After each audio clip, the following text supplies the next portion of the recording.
우리 사무엘하 13장입니다. 사무엘하 13장 우리 1절부터 6절 그리고 또 우리 중간 부분 우리 12절부터 또 몇 절 보겠습니다. 우리 앞에 보시면서 함께 말씀을 합독하도록 합니다. 그 후에 이 일이 있으리라. 다윗의 아들 압살롬에게 아름다운 누이가 있으니 이름은 다말이라.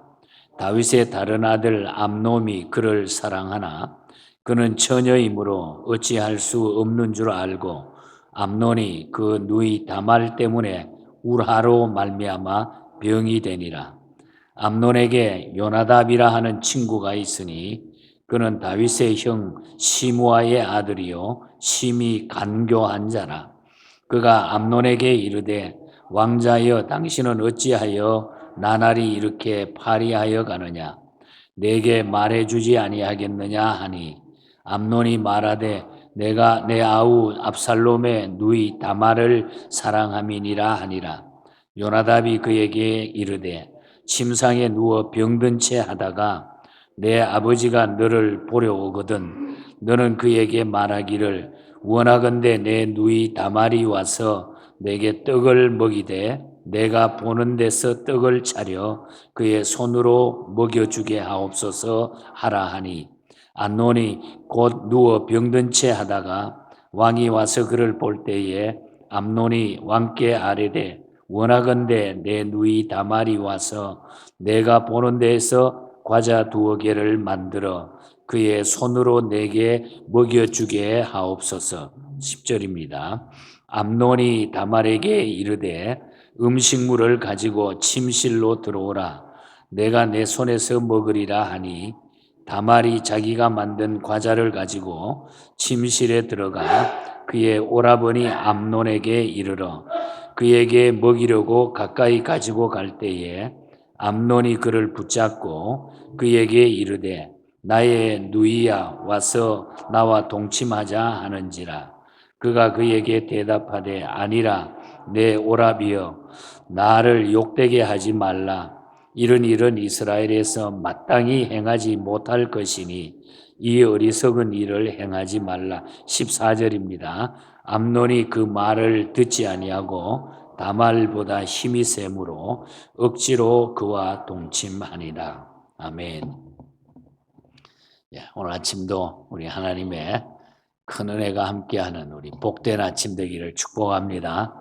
우리 오랜만인데 여러분들 얼굴 한번 보시면서 주님 이름으로 사랑합니다. 축복합니다.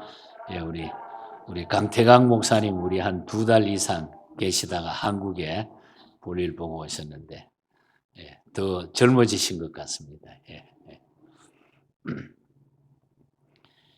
우리 어제 아침에 그 12장에서 다윗의 범죄 결과 장차 그 집안에서 재난이 임할 것이라고 하는 그 엄중한 경고가 주어졌던 것을 보았죠. 그 12장 10절에서 12절에 보면은 이 범죄로 인해서 다윗이 바세바를 취하는 그 범죄로 인해서 그 집안에 재난이 임할 것이라고 경고하고 또 칼이 내 집에 영원히 떠나지 아니하리라. 그런 무서운 말씀을 하셨습니다. 그런데 오늘 이 바로 13장에 넘어와 보면 드디어 그 같은 재난이 다윗 집에 임하는 장면이 쭉 지금부터 이것이 20장까지 쭉 계속해서 다윗의 가문에 그 피바람 나는 참 끔찍한 죄의 결과가 나타나고 있는 것을 보게 됩니다.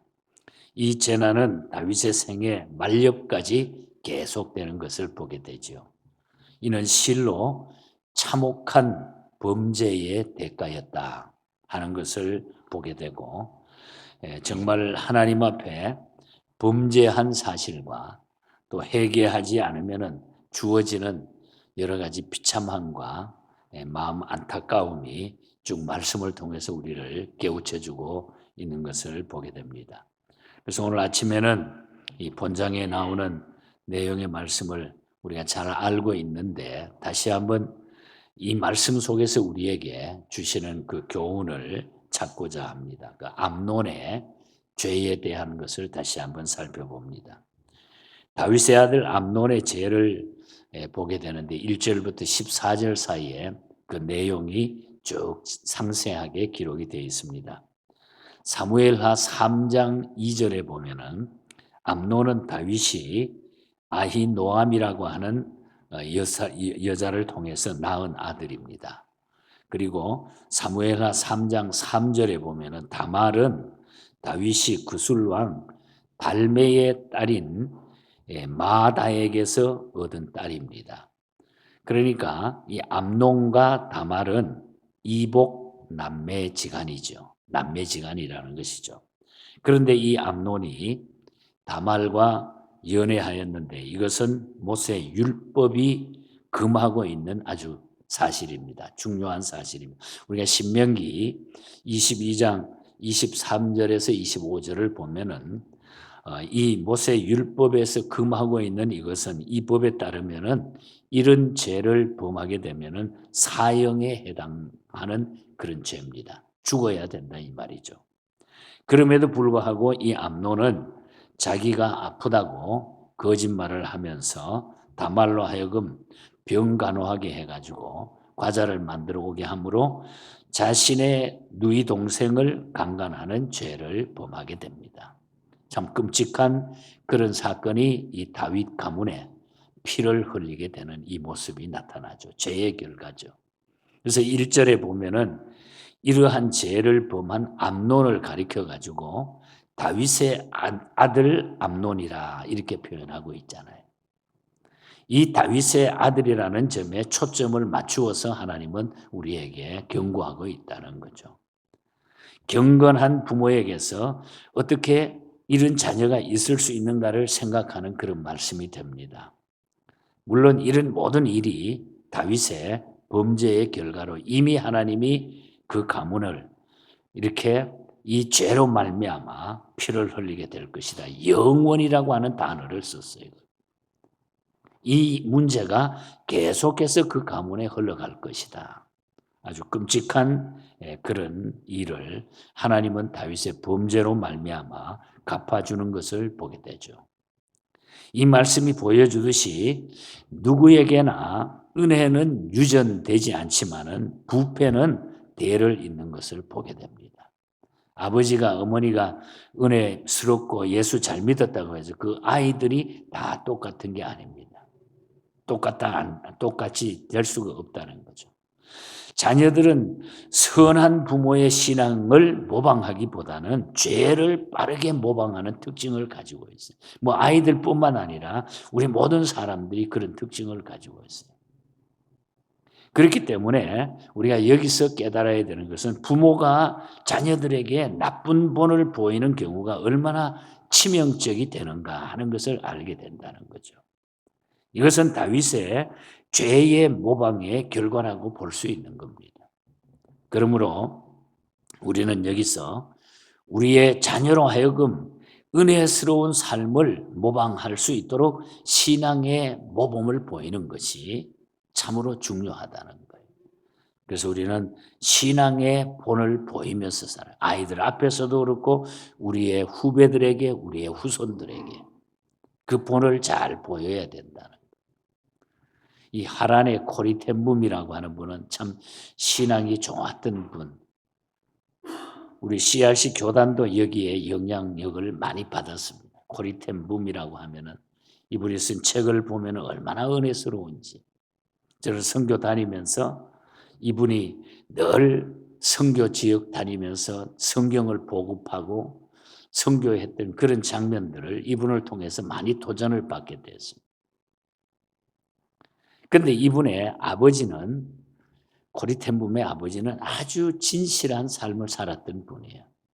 전에 오는 간단한 얘기 하나를 들려드리려고 하면은 아버지는 시계를 고쳐주면서 시계빵을 했습니다. 시계를 파는 조그만 가게를 경영했는데 그런데 그 당시에 아마 유럽 쪽에는 그 시계가 유명하기 때문에 그 시계를 하나가 팔면은 거의 몇 개월 동안 생활비를 할 수 있을 만큼 고급 시계를 팔았고 또 그 시계를 팔면서 시계를 고쳐주는 그런 일을 했습니다. 아주 좋은 그런 짭을 가지고 있었어요. 시계를 고치는 사람이 좋은 시계를 가지고 있었는데 시계를 망가져 가지고 이곳저곳 다니면서 고치다가 못 고치게 됩니다. 어떤 분이 좋은 시계를 아주 비싼 시계를. 그래서 결국은 아이고 이거 못 고치는구나 이렇게 포기를 하고 다른 시계를 사기로 해가지고 마침 코리텐붐의 아버지 가게에 와가지고 시계를 사게 됩니다. 그동안 며칠 동안 시계 하나 팔지 못했던 터라 아주 값비싼 시계 하나 팔면은 몇 개월 살 수가 있는 이런 입장이 됐는데 아버지는 시계 사러 온 분에게 그 시계가 망가져가 시계 사게 됐다고 해서 자초지종을 이렇게 들어봤어요. 시계 사러 온 사람에게. 그래서 시계를 그러면 다시 한번 보여달라고 해보니까 자기가 충분히 고칠 수 있다고 이렇게 이야기를 해줍니다. 그러면서 시계 판 돈을 새 시계 판 돈을 도로 돌려주면서 이렇게 많은 돈 주고 살 필요 없고 이거 내가 충분히 고칠 수 있습니다. 그래서 옆에서 코리가 보고 아버지 왜 그랬어요? 왜 그랬어요? 아니 시계 하나 팔면 그동안 못 팔았는데 우리 집이 몇 달 동안 먹고 살 수 있는데 왜 그걸 안 팔고 그걸 고쳐준다고 그랬냐고. 그냥 팔으면 되지. 그때에 아버지가 이런 이야기를 합니다. 돈이 먼저가 아니다.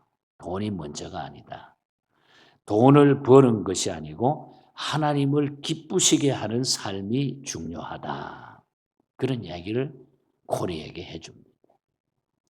돈을 버는 것이 아니고 하나님을 기쁘시게 하는 삶이 정말로 중요한 것이다.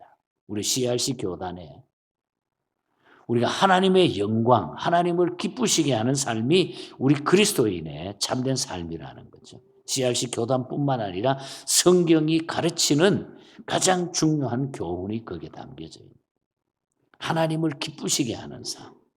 그래서 그렇게 한 거야. 그래서 그 영향으로 이 코리텐붐은 일생 믿음의 사람으로 살아갑니다.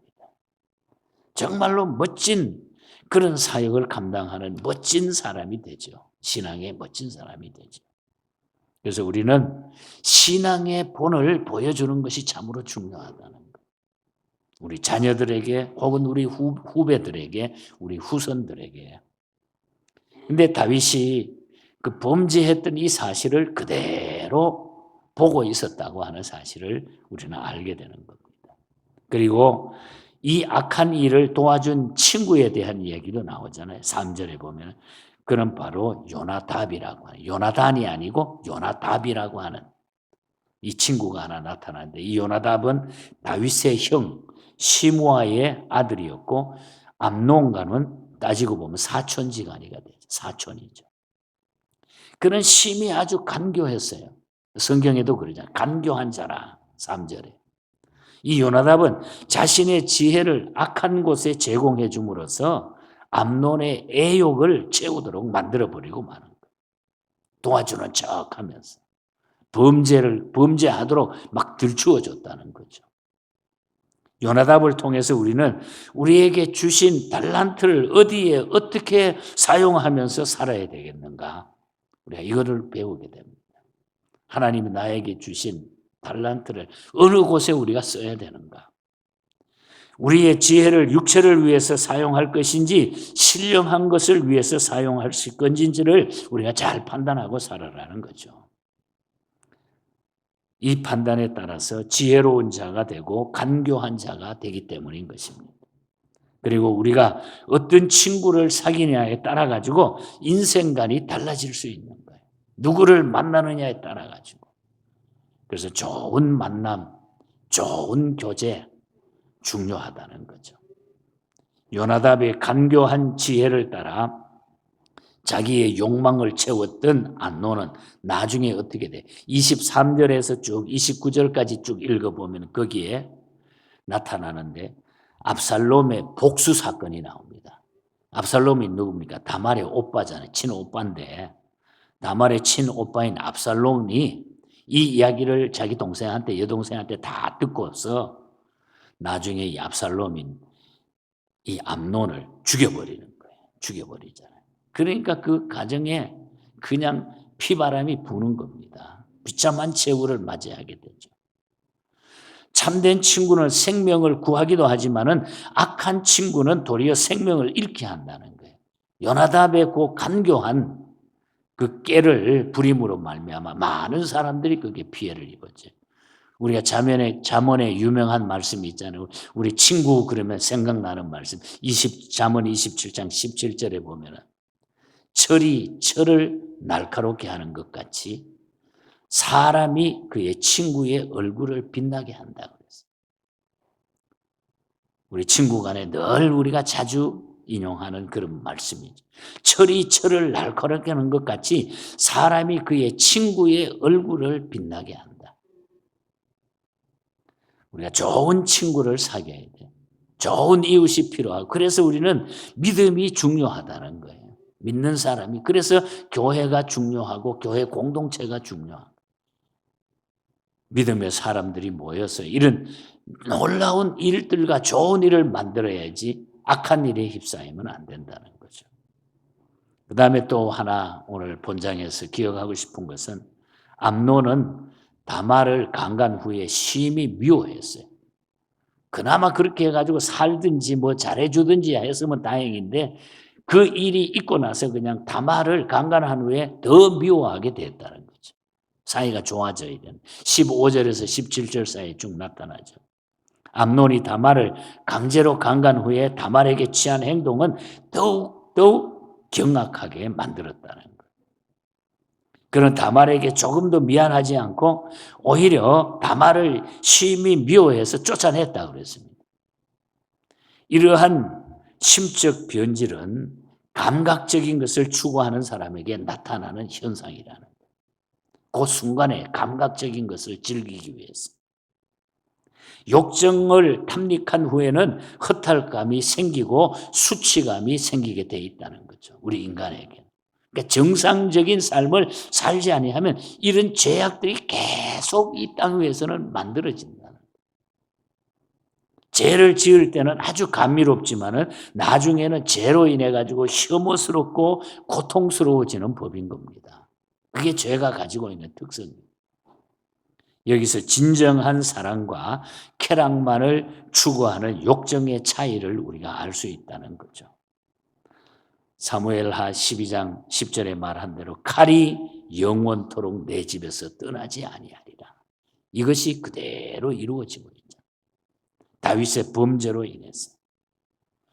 결국은 암논은 다말을 강제로 강간하게 되고 암논은 다말의 친오빠 압살롬에게 살해를 당하게 되고 38절에 보면 그리고 이 압살롬은 그 후에 외조부의 나라인 그술 땅으로 도망해가지고 3년 동안 피해서 도망가서 거기 살다가 나중에 다윗이 그래도 아버지이기 때문에 보고 싶어가지고 다음 장 가면 오게 한 계속적으로 이 다윗 가문에 그러다가 어떻게 됩니까? 이 아들 압살롬이 왕이 되려고 반란을 일으켜가지고 아버지 다윗을 죽이려고 하는. 그리고 압살롬이 그냥 잘 생겼는데 상수리 나무에 그 긴 머리가 걸려가지고 대롱대롱 나중에 죽게 되는 이런 비참함이 다윗 가문에 일어나게 된다는 거죠. 그래서 오늘 아침에 말씀의 결론을 우리 함께 우리 삶에 적용한다고 하면은 우리가 죄는 하나님 앞에 꼭 회개해야 되고 세월 허송하지 말고 하나님의 자녀답게 우리가 빛되게 살자는 거예요. 하나님의 자녀답게. 이미 우리는 그 죄악 속에서 구원받은 하나님의 자녀이기 때문에 우리가 빛되게 아침에 불렀던 358장 세상은 어둡고 하나님은 참된 빛이라고 하는 찬송. 세상은 어둡다고 이야기해요. 작자 미상의 고기입니다.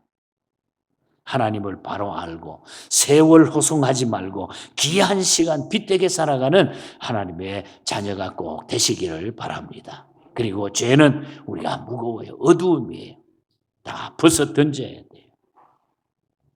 크로스비가 예수 믿고 나서 자기가 가지고 있었던, 물론 남을 뭐 죽이거나 남에게 뭐 많이 잘못하고 이런 게 없었지만은 예수 믿지 않고 죄악을 가지고 태어났다고 하는 그 사실에 대해서 회개하고 구원받고 나니까 가장 귀한 것이 주님 앞에 엎드려 그저 죄인된 나를 용서해 주시고 죄인된 내가 새롭게 하나님 앞에 살아가는 것이 최고의 기쁨이고 절대로 나를 잊지 말라고 하는 것.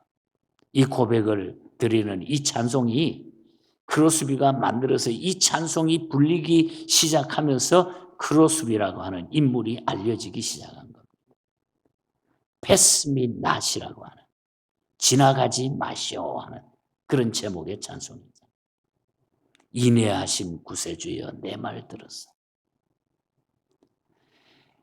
이 회개 찬송을 부르면서 이 찬송이 막 불려지면서 크로스비가 누군가 세상 사람들이 알게 되고 윌리엄 돈이라고 하는 분이 이 찬송을 작곡하게 됩니다.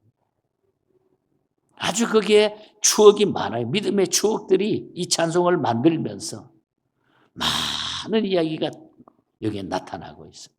이것은 구원받은 하나님의 자녀에게 주신 축복이에요. 우리가 이 찬송이 우리가 하나님 앞에 꿇어 엎드려서 굴려지지 않고는 내 삶이 변화가 될 수가 없다는 거죠.